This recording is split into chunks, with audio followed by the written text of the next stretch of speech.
손흥민에게 일부러 그러는 것 같았다. 손흥민의 의료 검진이 끝난 뒤에야 주심이 공식적으로 사과했다. 그러나 레알 솔트레이크의 두 가해자는 여전히 태연했다.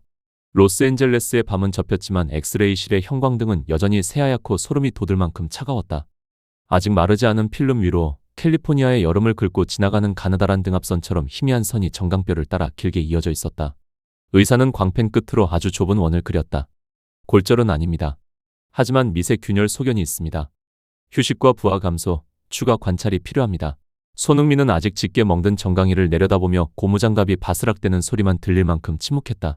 그때 복도 바깥의 작은 스피커에선 아침 인사 음악이 은근히 흘렀고 누군가의 휴대전화에선 BMO 스타디움의 리플레이가 여전히 켜져 거친 태클 장면들이 끝나지 않는 뉴스처럼 되감기고 있었다. 몇 시간 전, 전반 12분. 킥오프가 채 한 바퀴도 돌지 않았을 때 손은 내측 하프 스페이스에서 공을 받았다. 골반을 약 15 열고 한 번의 터치로 뒤에서 들이닥치는 압박을 피하더니 갑자기 가속했다. 바로 그 순간 발끝이 땅을 디뎌 하중을 옮길 때 한 스터드가 정강이를 스치며 타고 올랐다. 잔디가 초록 먼지처럼 튀었다. 그는 얼굴을 찡그렸지만 언제나 그랬듯 곧바로 일어섰다. 이어 전반 37분, 이번엔 페널티 박스 16.5m 라인 근처에서 비슷한 장면이 반복됐다. 두 선수가 양옆에서 끼워 몸통을 고정했고 발목이 반대로 잡아당겨졌다. 찰나였지만 관중석이 동시에 숨을 들이쉴 만큼 긴 순간 정강뼈엔 비틀림 하중이 실렸다. 이상하게도 휘슬은 울리지 않았다. 들린 것은 운동화 끌리는 소리와 바람에 흩어진 건성의 주의만이었다. 전반 추가 시간에도 손은 슛을 때렸고 공은 골대를 아슬하게 벗어났다. 막말로 방금 큰 망치로 내려친 정강이로도 그는 여전히 골문을 시험하듯 당당했다. 후반 65분 측면 스프린트에서 시속 28에서 30km로 달리던 그는 잔디에 몸을 웅크리며 쓰러져 다리를 감싸쥐었다가 다시 튀어올랐다. 심판은 공을 따라 몸을 틀며 그대로 진행하라는 손짓을 했다. 손이 경로를 그릴 때마다 레알 솔트레이크의 6벌 유니폼이 육각형을 이루며 닫혔다. 멀리서 보면 조직적인 프레스였지만 가까이선 고추선 스터드, 잘못 들어간 무릎, 가위 태클에 가까운 발목 끊기들이 더 또렷했다. 경기 후 라커룸은 고요했다. 손이 양말을 내리자 기압 분포도처럼 살갗에 밀착한 멍 자국들이 선명했다. 불평은 없었다. 바람처럼 스치는 한마디뿐. 확인차 검사를 하자. 그가 병원에 도착했을 때 유리 지붕 위로 막 새벽이 스며들었다. 1차 소견은 골부종과 미세균열. 골절은 아니지만 선수라면 누구나 안다. 아무 일 없던 듯 빡빡한 일정에 몸을 던지면 필름 위 희미한 그 선은 더 넓어질 수 있다는 것을. 여기서의 고통은 의지를 꺾는 칼날이 아니라 오래가는 침묵에 가깝다. 몸의 경계를 존중하는 법을 강제로 배우게 만드는 침묵말이다. 정오쯤 LAFC에 공문이 도착했다. 문구는 성숙했고 차갑고 절차적으로 완벽했다. 심판은 일부 상황에서 판단이 충분하지 못했다. 며 유감을 표했다. 사과라는 말은 엇갈린 감정을 건드렸다. 그걸 품격이라 여기는 이들도 있었지만 누군가는 되물었다. 그럼 카드는? 출전 정지는? 억제 효과는? 사과가 행동이 되려면 다음 순서가 뒤따라야 한다. 고속으로 정강이를 찍는 태클앤 일은 시간대부터 경고, 반복되면 퇴장, 그리고 경기 후 충분히 무거운 징계. 그래야 스터드는 본능이 아니라 규정을 기억한다. 하지만 그날 오후 위험한 장면에 직접 관여했던 레알 솔트레이크의 두 선수는 동료들과 웃고 떠들며 훈련장을 빠져나왔다. 카메라는 그들의 불편할 만큼 담담한 표정을 담아냈다. 마치 전부가 스포츠에서 있을 수 있는 충돌인 양. 무심함이라는 단어가 공기 중에 들러붙었다. 톱밥처럼 묵직하게. 미국인은 강인함을 사랑한다. 여기서 탑네스는 미식축구에서 농구에 이르기까지 찬양받는 문화다. 하지만 축구는 다르다. 충돌은 허용하지만 위장된 폭력은 허용하지 않는다. 시속 30km로 체중을 전달하는 동작 중인 선수의 정강이를 훅 걷어차는 행위는 사케이 화면에 보기 좋은 멍 하나 남기는 일이 아니다. 신체 전체의 무게와 관성을 떠받치는 두 손가락 굵기밖에 안 되는 작은 구조의 압축력, 전단력, 비틀림력이 위험하게 더해지는 일이다. SNS에서는 다른 갈래로 세기도 한다. 손이 LA에서 특권을 누린다. 아시아 스타라서 봐주는 거다. 이런 논리는 다른 아니한 것들처럼 빠르게 번진다. 하지만 생물학적 위험의 틀로 들이대보면 어떤 특권도 정강이를 균열해서 면제해주지 않는다. 톱 레벨 축구에선 2mm의 균열이 2에서 4주 결장으로 바뀔 수 있다. 그 2주는 잃어버린 골이고 표는 팔렸지만 예술가의 실루엣이 사라진 경기이며 힙페인트를 보러 온 아이들이 허탈하게 돌아가는 시간이다. 더 넓게 보면 더 우려스러운 생면이 있다. 경기 운영의 품질이다. 리그가 기준으로 올라서려면 휘슬에서 시작해야 한다. 이는 낭만이 아니라 신뢰의 인프라다. 해마다 같은 흰 바탕 위에서 충분히 평가하지 못했다. 는 문구가 반복된다면 관중은 문제가 더 이상 개인 심판이 아니라 시스템의 배치 교육 감독 책임 구조에 있음을 알아차린다. VAR은 안전망이지만 그물은 그물을 지키는 사람이 올바른 각도를 고르고 경기를 멈추라 고 말할 줄 알며 무엇보다 카드를 높일 권한과 용기를 갖추었을 때에만 유효하다. 관중석에서 내부 회의는 보이지 않는다. 그들이 보는 것은 손이 끼이고 밟히고 쓰러지고 일어섰다가 또 쓰러지는 장면뿐이다. 6벌의 상대 유니폼이 움직이는 피라미드의 꼭지점처럼 둘러싸는 모습, 조직미로 아름다워야 할 프레스가 단 한 번의 잘못된 충격으로 폭력으로 변형되는 그 순간을 본다. 아이러니하게도 그 소란 한가운데서 손의 모습은 물처럼 고요했다. 메디컬 체크 이후 믹스드존에서 그는 마치 모두의 앞에 거울을 놓듯 한마디만 했다.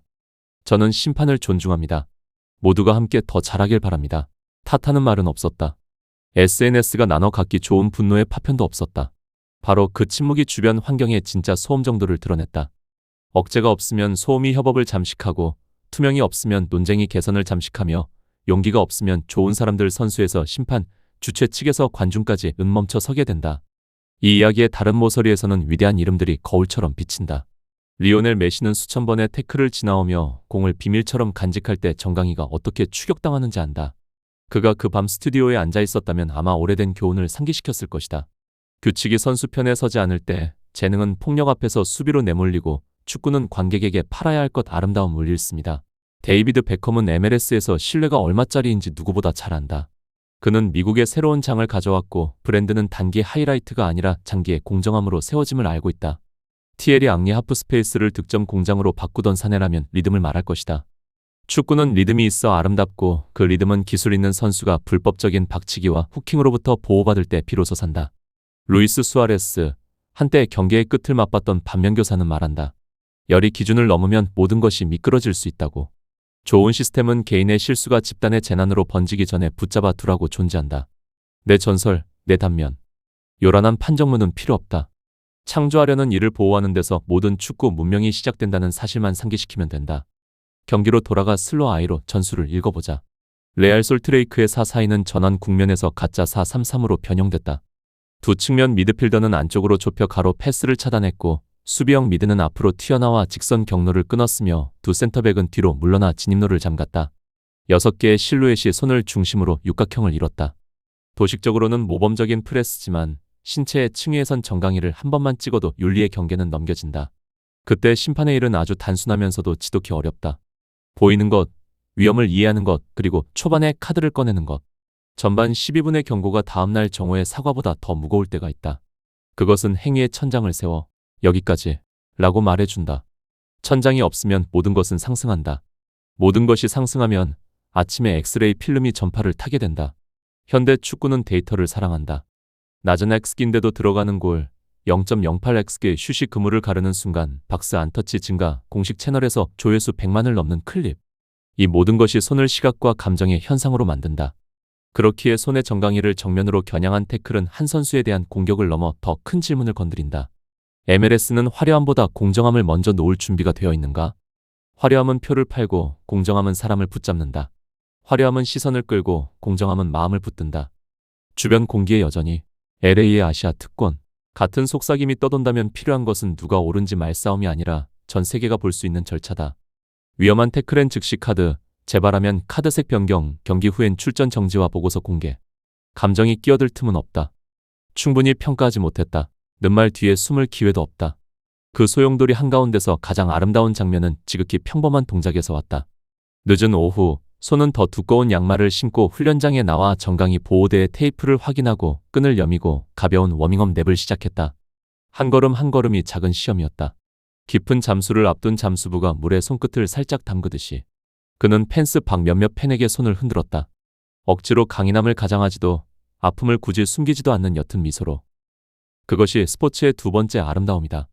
재능 뒤에는 회복의 규율이 있고 그 규율 뒤에는 신뢰가 있다. 자신의 몸에 대한 그의 신뢰 그리고 잘못을 고칠 줄 아는 시스템에 대한 관중의 신뢰. 어딘가에서 좋은 사람들이 아쉬움과 함께 언급된다. 웨스터드가 위로 향한 것을 보면서 동료를 잡아 빼는 이가 없었나? 왜 상대팀의 어떤 주장도 달려와 심판에게 그 장면 다시 봐주세요 라고 말하지 않았나? 왜 어떤 부심도 떨리지 않는 목소리로 VAR을 단호히 호출하지 않았나? 답은 그리 복잡하지 않다. 소음을 관성처럼 길러온 환경에선 침묵이 언제나 가장 쉬운 선택이다. 그러나 친절함은 침묵에서 싹트지 않는다. 그것은 작지만 반복되는 동작을 필요로 한다. 동료에게 발을 내려놓으라 상기시키고 심판에게 재검토를 요구하며 아주 인간적인 몸짓으로 피해자 곁에 서는 일. 결국 축구는 로봇들의 전쟁이 아니다. 빠르게 달리는 인간들 사이에서 오가는 매너라는 어떤 것의 문제다. 그 밤 TV를 보았다면 이야기를 온전히 설명해주는 시간의 단면을 보았을 것이다. 밤, 스터드가 긁는 소리, 야요, 잠깐 어두워졌다 다시 밝아지는 손의 눈빛. 아침, 진료실, 판독 필름, 공기의 가느다란 선을 그리는 미세 균열이라는 말. 정오, 고른 문장과 함께 도착한 사과. 오후, 둘로 갈라진 SNS 한쪽은 중징계를 요구하고 다른 쪽은 MLS에 적응하라. 는 이야기를 되뇌는 풍경. 다음 밤, 고요한 훈련장, 느린 보폭, 더 많은 아름다운 순간을 아직 빚졌음을 아는 사람의 그리고 그에 걸맞은 환경을 요구할 권리가 있음을 아는 사람의 고개 끄덕임. LAFC와 레알 솔트레이크만의 이야기처럼 보였지만 곧바로 한 경기의 경계를 넘었다. 그것은 MLS를 거울 앞에 세운다. 우리는 세계의 눈에 누구인가?